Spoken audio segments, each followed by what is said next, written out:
You are. There you go. There you go. Here's not where it used to be. So you've heard about the great stories of Napoleon Bonaparte, the great tyrant of Europe, and how with his army swept across and destroyed all in his way, and the only thing standing in his way was our great Duke of Wellington, on land and at Nelson at sea. Now, usually, battles occur roughly around the time period by when a general has been done with breakfast, but wants it just before dinner. And consequently, battles can be delayed here and there. But there, from time to time, a battle can be delayed for much more mundane reasons. In this case, a lineman, a man on the front line, has delayed the Battle of Waterloo by exactly 30 minutes. And here's the story of how.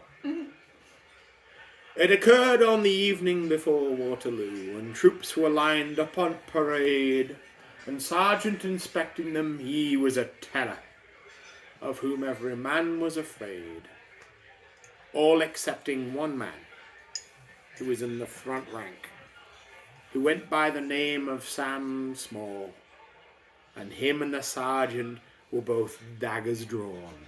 They thought not of each other at all.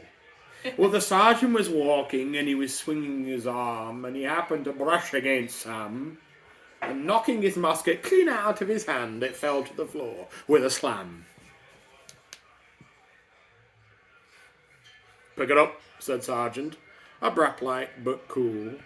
But Sam, with a shake of his head, says, "Seeing as thou knocked the thing out me hand, maybe they pick the thing up instead." Sam, pick up the musket," the sergeant exclaimed with a roar. Sam said, "You knocked it down. Maybe then you pick it up, or it stays where it is, on the floor." The sound of higher words very soon reached the ears of an officer, Lieutenant Bird. He spoke to the sergeant and said, "Now what's all this here?" And sergeant explained what had occurred. Sam, pick up the musket," said lieutenant with some heat. Sam said, "He knocked it down. Right. Then he picks it up, or it stays where it is at my feet." It caused quite a stir when the captain arrived to find out the cause of the trouble. And all the men there, all excepting old Sam, were full of excitement and bubble. Sam, pick up the musket," said Captain for strictness renowned.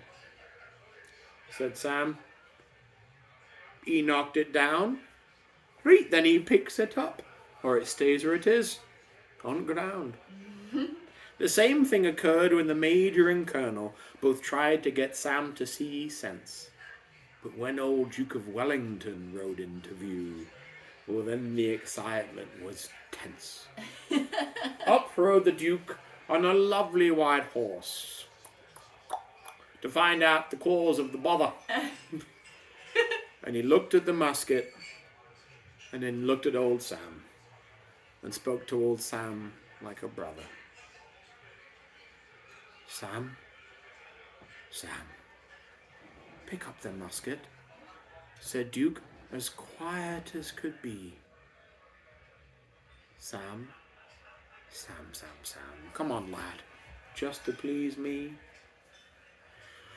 "All right, Duke," said old Sam, "just for thee I'll oblige, and to show thee I meant no offence." He picked it up. "Gradely, lad," said the Duke. "Righto, boys. Let battle commence." It only took 30 minutes.